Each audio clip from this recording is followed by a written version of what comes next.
Hello बच्चों, हम partial fractions पढ़ रहे थे। यूनिट नंबर 4 है आपका ये। इसमें हम 4.1 definition of polynomial, proper, improper fractions इसको डिफाइन कर चुके हैं। फिर 4.2 है डेफिनेशन ऑफ पार्शियल फ्रैक्शंस, ये भी हम पढ़ चुके हैं। आज हम 4.3 को देखेंगे इसमें, और 4.3 है to resolve proper fraction into partial fraction with denominator containing non-repeated linear factors। ये मैंने आपको लेक्चर नंबर 2 में भी बताया था कि प्रॉपर फ्रैक्शन क्या होता है और इम्प्रॉपर फ्रैक्शन क्या होता है। किसी भी प्रॉपर फ्रैक्शन को हम पार्शियल फ्रैक्शंस में ब्रेक कर सकते हैं, पार्शियल फ्रैक्शंस में बदल सकते हैं। पार्शियल फ्रैक्शन को हम हिंदी में क्या कहते हैं, आंशिक भिन्नों में बदल सकते हैं। तो आंशिक भिन्नों में बदलने के जो नियम हैं वो मैंने लेक्चर नंबर 2 में आपको बताए थे, और किस तरह से हम पार्शियल फ्रैक्शंस करते हैं। तो आप पार्ट 3 को देखने से पहले पार्ट 2 के वीडियो को अच्छी तरह से समझ लें।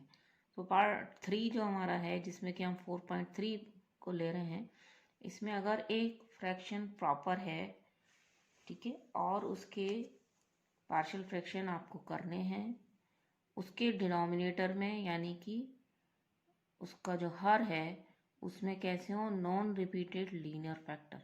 नॉन रिपीटेड लीनियर फैक्टर का मतलब है कि सबसे पहले तो लीनियर फैक्टर क्या होता है, एक डिग्री के जो गुणनखंड होते हैं उनको हम कहते हैं लीनियर फैक्टर। जैसे x+2 एक फैक्टर है, ये हमारा कैसा है, लीनियर है। लीनियर क्यों है, क्योंकि इसमें x की अधिकतम डिग्री 1 है। तो डिग्री से ही हम उसको देखते हैं फैक्टर को कि वो गुणनखंड लीनियर है या क्वाड्रेटिक है। लीनियर मतलब 1 डिग्री का, और क्वाड्रेटिक मतलब 2 डिग्री का या द्विघात। तो अगर हमारे को जिस भी भिन्न के और आंशिक भिन्न करने हैं, उसमें अगर जो हमारा हर है, हर डिनोमिनेटर है, उसमें अगर लीनियर फैक्टर्स हों और वो भी कैसे हों, नॉन रिपीटेड हों, तो हम क्या करते हैं, तो उसको आंशिक भिन्नों में बदलने के क्या नियम है, ये हम पहले पिछले लेक्चर में देख चुके थे।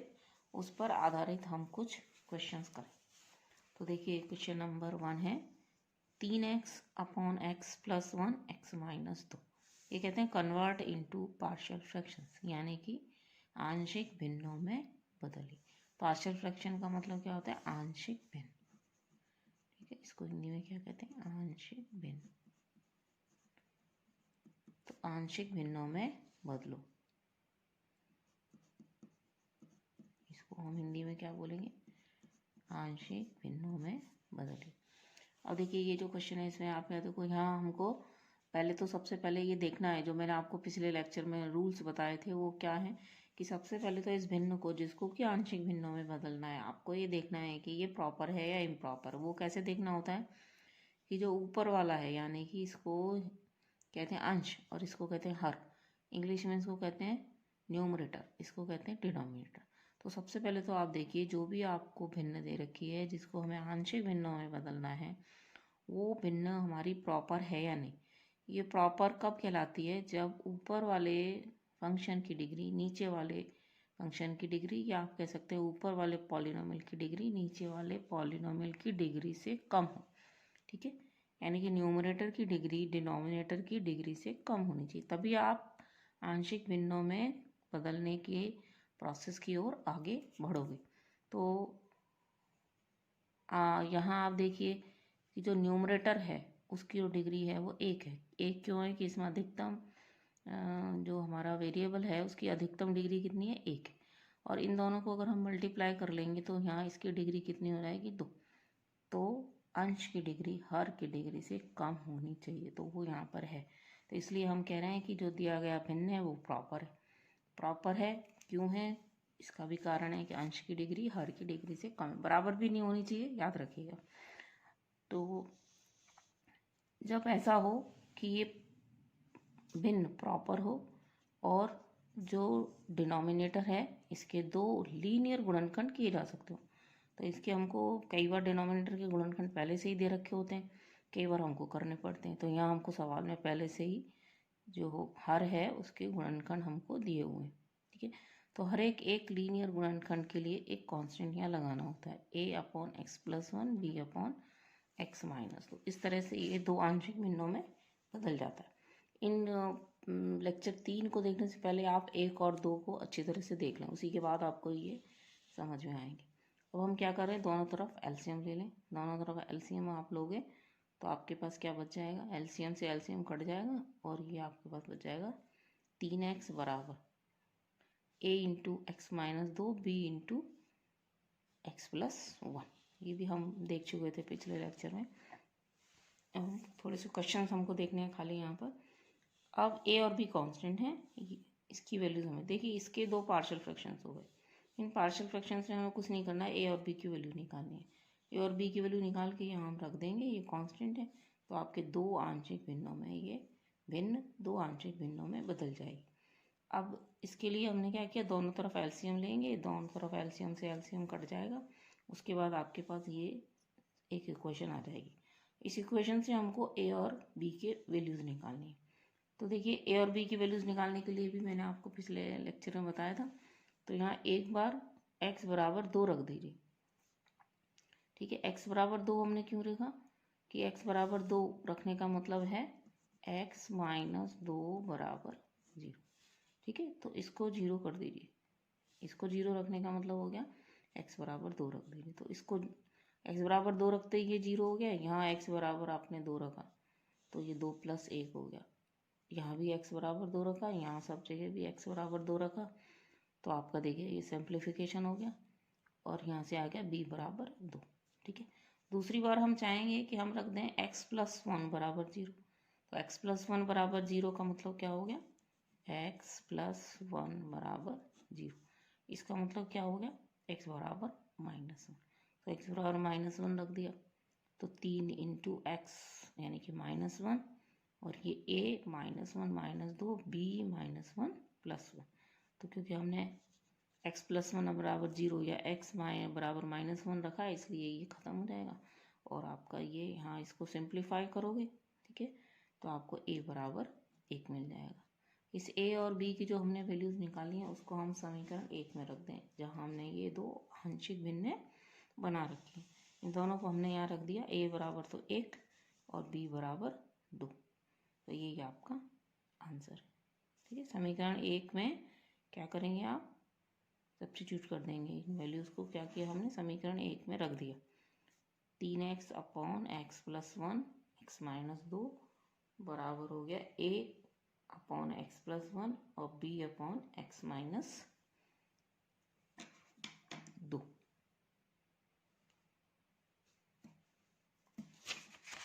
नेक्स्ट देखिए, नेक्स्ट हमारा क्वेश्चन है 6x³ + 5x² - 7/3x² - 2x - 1। इसको भी आपको क्या करना है, आंशिक भिन्नों में बदलना है। तो देखिए ये आप प्रॉपर नहीं है ये, क्योंकि ऊपर की डिग्री जो है वो कितनी है, 3 है और नीचे की डिग्री क्या है, वो 2 है। हम अधिकतम x की डिग्री को देखते हैं यहाँ पर, ठीक है। तो ये प्रॉपर नहीं है क्योंकि डिग्री कम होनी चाहिए, बराबर भी नहीं, कम होनी चाहिए। तो इस कम करने का एक प्रोसीजर मैंने आपको बताया था कि भाग की क्रिया करके आप उसे डिग्री को कम बना सकते हैं। तो हमने यहाँ भाग लगाया 6x³ + 5x² - 7 में 3x² - 2x - 1 का, ठीक है। तो ये भाग की क्रिया करने के बाद हमारे पास यहाँ बच जाता है, एक बार आपने भाग लगाया 2x से, जिससे 6x³ हो जाए, ठीक है। और फिर ये सिंप्लीफाई करते गए, हमने भाग की क्रिया करी है। एक बार और भाग चला जाता है, 9x² बचा है यहाँ + 2x - 7। फिर हमने 3 से भाग लगाया तो 3 × 3 = 9 और ये आपका हम घटा देंगे इसको और ये हमारा भाग है।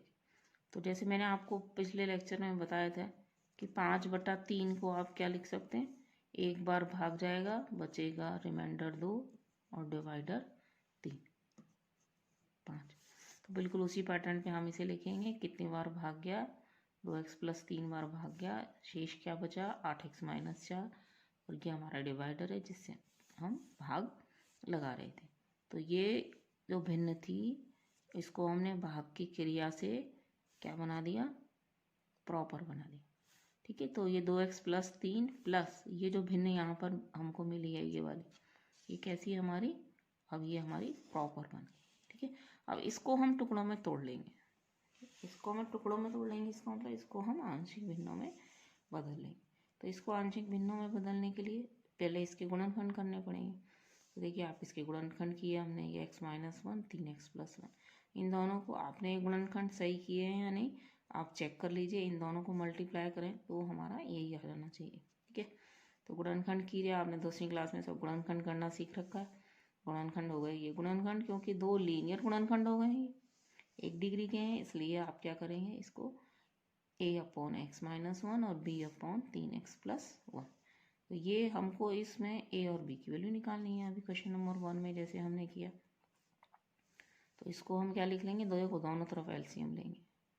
8x - 4/x-1 3x+1 बराबर, इधर एलसीएम लिया तो a इंटू ये क्या, ये एलसीएम आया, इसमें x-1 का भाग लगाया 3x+1 गया, तो a इंटू 3x+1। फिर इस एलसीएम ने हमने 3x+1 का भाग लगाया तो क्या बच गया x-1, तो b इंटू x-1। तो ये हमारा क्या हो गया, एलसीएम ले लिया हमने। अब एलसीएम से एलसीएम दोनों तरफ कट जाता है, ठीक है, ऐसे ही पिछले वाले सवाल में भी। तो ये हमारा हो जाएगा 8x - 4 बराबर, अब इसमें भी हम वही काम करेंगे, एक बार हम रखेंगे x-1 बराबर 0, ठीक है। x बराबर 1 का मतलब x-1 बराबर 0, तो इसको 0 रखा या x बराबर 1 रखा, एक ही बात है। तो x बराबर 1 रख दिया, सब तरफ x बराबर 1 रख दिया, लेफ्ट हैंड पे भी और राइट हैंड साइड पे। सिंप्लीफाई किया इसको, हमको यहाँ मिल गया a बराबर 1। फिर हम रखेंगे 3x+1 बराबर 0, यानी कि x बराबर -1/3। तो इसमें रख दिया 8 इंटू -1/3 -4 बराबर a इंटू 3x+1 तो 0 हो गया, और b इंटू एक्स की जगह क्या लिखा -1/3 -1 बराबर 0। इसको आप सिंप्लीफाई करेंगे, इधर एलसीएम लेंगे, 3 एलसीएम आएगा और 4 × 12 और ये -8 यहाँ है ही, तो -20/3 बराबर -4/3 b, या b बराबर 5, ठीक है। तो ये जो हमारी a और b की वैल्यूज आ गई हैं, और इसको हमने फिर क्या किया, a और b की वैल्यूज को हम क्या करेंगे इस इक्वेशन में रख देंगे। जो हमारी ये फैक्टर्स हमने मान रखे हैं दो, इसमें हम रख देंगे। तो क्या आ जाएगा आपका 8x - 4 3x² - 2x - 1 बराबर आ जाएगा a की वैल्यू हमने कितनी निकाली 1, प्लस b/3x+1, b की वैल्यू हमने कितनी निकाली है 5। तो ये हम क्या रख देंगे यहाँ इक्वेशन में हमने रख दी दो भिन्न। अब ये 8x - 4 3x² - 2x - 1 बराबर 0 दो आंशिक भिन्नों में कन्वर्ट हो गया। लेकिन हमारी जो सवाल हमको दिया हुआ था वो ये था 6x³ + 5x² - 7, इसको हमको करने थे 2x + 3 बार भाग गया था, फिर a/x-1 b/3x+1, ठीक है। तो फाइनल आंसर आपका ये आ जाए। तो हमने यहाँ पहले इस फंक्शन को प्रॉपर बनाया, और ये जो प्रॉपर बना तो 2x + 3 के साथ ये आया 8x - 4 3x² - 2x - 1, इसको हमने आंशिक भिन्नों में बदल दिया, तो ये हमारा फाइनल आंसर आ जाएगा, ठीक है।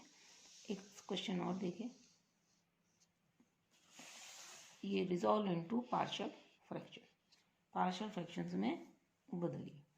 तो देखिए यहाँ पर आप सबसे पहले आपको देखना है कि फंक्शन हमारा प्रॉपर है या नहीं, जो भिन्न है हमारी प्रॉपर है या नहीं। तो ये प्रॉपर फ्रैक्शन है, ठीक है, क्योंकि नीचे की डिग्री देखिए, इन दोनों को मल्टीप्लाई करोगे तो x² तो यहाँ से ही है, x यहाँ से आएगा, ये 2 डिग्री का और ये 1 डिग्री का, ये पूरी मिला के 3 डिग्री का पॉलिनॉमियल नीचे है और 1 डिग्री का ऊपर है। तो हमारी डिग्री ऊपर की कैसी है, कम है, इसलिए हम इसको क्या करेंगे कन्वर्ट कर सकते हैं, भाग की क्रिया करने की हमको यहाँ ज़रूरत नहीं है। तो गुणनखंड करने सबसे पहला काम है कि हमारे हर के गुणनखंड कीजिए, गुणनखंडों को देखिए कि वो कैसे हैं। अगर वो लीनियर हैं और अलग अलग हैं तो हर एक लीनियर के लिए एक कांस्टेंट लगा दिया जाएगा। तो हमने इसके देखिए और गुणनखंड किए, x² - 1 के 2 हो जाएंगे, x + 1 और x - 1। ठीक है। एक्स स्क्वायर माइनस 1 के 2 हो जाएंगे एक्स प्लस 1 एक्स माइनस। तो सबसे पहला काम जो है हमको इन क्वेश्चंस में यही करना है, सबसे पहला ये देखना है कि हमारी जो भिन्न दी हुई है जिसको हमको आंशिक भिन्नों में बदलना है वो प्रॉपर है या नहीं। तो सबसे पहले उसे प्रॉपर देखना है। प्रॉपर होने के बाद आप उसको देखना है कि उसका जो हर है उसके डिनोमिनेटर के गुणनखंड किए जा सकते हैं या नहीं। तो गुणनखंड कीजिए। उसके गुणनखंड करने के बाद ये देखिए कि इन गुणनखंडों की प्रकृति कैसी है, वो 1 डिग्री के और अलग अलग हैं या नहीं। ठीक, अभी जो हम मेथड सीख रहे हैं वो है 1 डिग्री के हों और अलग अलग। तो सब कैसे हैं हमारे लीनियर, और सब कैसे हैं डिफरेंट है। ये x plus 2 x plus 1 x minus 1।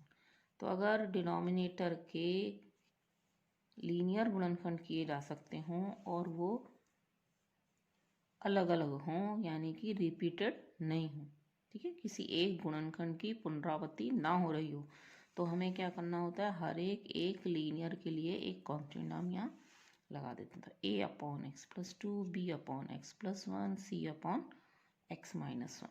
ठीक है, मैंने यहाँ रीज़न भी दिया है, सभी गुणनखंड अलग अलग हैं और कैसे हैं, नॉन रिपीटेड हैं, रिपीट नहीं हो रहे। फिर वही प्रोसीजर किया, इसके बाद तो प्रोसीजर वही है, दोनों तरफ एलसीएम लिया।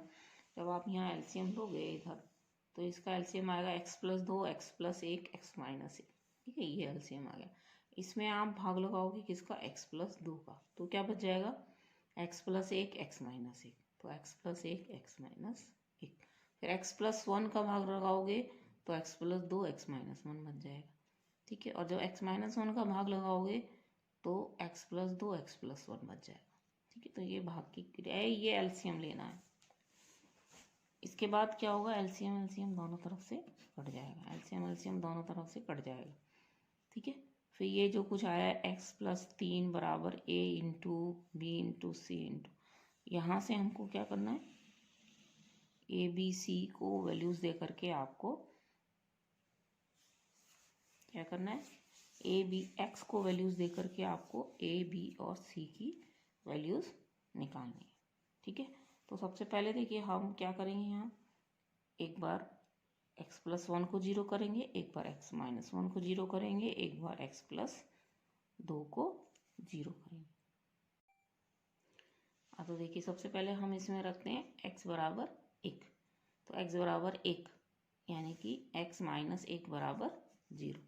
तो x माइनस 1 बराबर 0 रखोगे तो ये भी हमारा 0 हो जाएगा और ये भी हमारा 0 हो जाएगा। तो आपके पास क्या बचेगा, a into 0 b into 0, c 0 नहीं होगा तो इसमें x बराबर माइनस 1 रख दीजिए। ठीक है, x माइनस 1 बराबर 0 रखा आपने यानी कि x बराबर 1, तो x बराबर 1 रखा, 1 प्लस 2 और 1 प्लस 1। ठीक है, तो इधर भी x बराबर 1 रख दिया, तो आपके पास यहाँ आ गया 4 बराबर 3 दूनी 6 c, तो c बराबर 2/3। ठीक है, फिर हम रखेंगे x बराबर -1। -1 क्यों, कि अब हम रख रहे हैं x प्लस 1 बराबर 0। तो x प्लस 1 बराबर 0 रखेंगे, x प्लस 1 बराबर 0, तो ये 0 हो गया और ये भी 0 हो गया। तो देखिए a इंटू 0 c इंटू 0, यहाँ x प्लस 1 बराबर 0 या x बराबर -1, यहाँ रख दिया x बराबर -1 प्लस 2 -1 -2।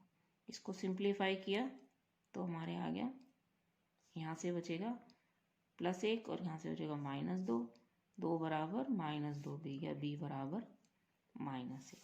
ठीक है, फिर हम रखेंगे, अब इसमें हम एक बार x माइनस 1 बराबर 0 रख चुके, एक बार x प्लस 1 बराबर 0 रख चुके, अब हम रखेंगे x प्लस 2 बराबर 0।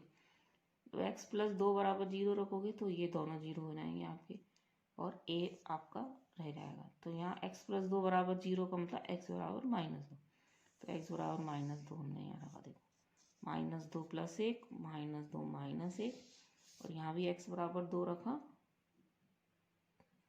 -2 रखा तो -2 प्लस 3, x प्लस 3 है ऊपर, तो इसको हमने सिंप्लीफाई किया, इधर से बचा 1 और इधर से -1 -3, तो a बराबर 1/3।